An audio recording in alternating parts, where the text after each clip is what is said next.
Hey everyone, how you doing? Today I'll be talking about the movie Robot Ninja, and this is a temp video and very low budget independent movie back in the heydays, man. And I think they're still making movies now, but back then they were known for The Dead Next Door, which was one of the, I would say, number one popular movie they ever did. And they did a lot of popular hits, it's like cult hits. You know, a lot of people know J.R. Buck Water. I hope I'm saying his name right. But the Dead Next Door has to be his number one best work, though. Anyway, what about Ninja? I remember hearing about this for so long. I just never get a chance around it. And one day I finally had a chance to check this movie out. So, what about Ninja? Let me tell you what this is about. What about Ninja is pretty much Dave was a Robocop, but with a twist.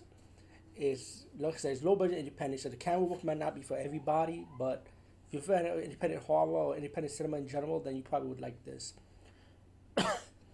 And Robot Ninja is about a comic book artist. His work is getting disrespected by a TV producer guy, played by Burt Ward, who plays Robin in the original Batman series. And they kind of poke fun at the Robot Ninja character, how they make it more campy, while the comic book of Robot Ninja by the creator is more serious. So the creator is getting pissed off. He left. He's tired of it. So one day he drew up this comic book, making it a little bit more serious. And while walking, he sees two couples getting beat, molested, disrespected, and he got hurt by these gangs. So he has this idea that maybe he should be a superhero like the character he created, Robot Ninja.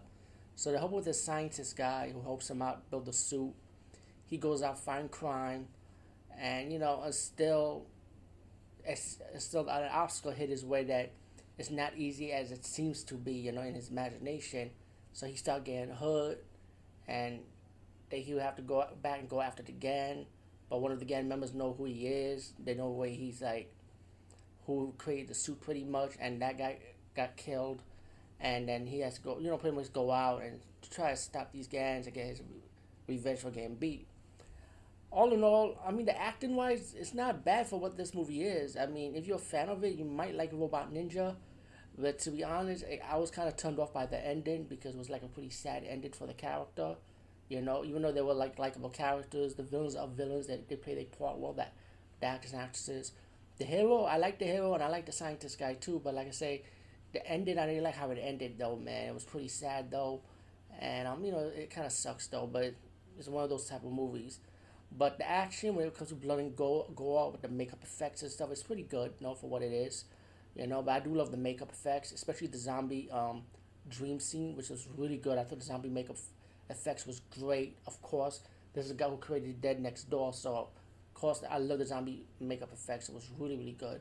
So what about Ninja? I mean, I would say isn't for everybody. It depends, but for me, I think the ending was kind of like a down one for me. But the movie itself was alright. Besides that ending, peace out and see you later, guys and gals.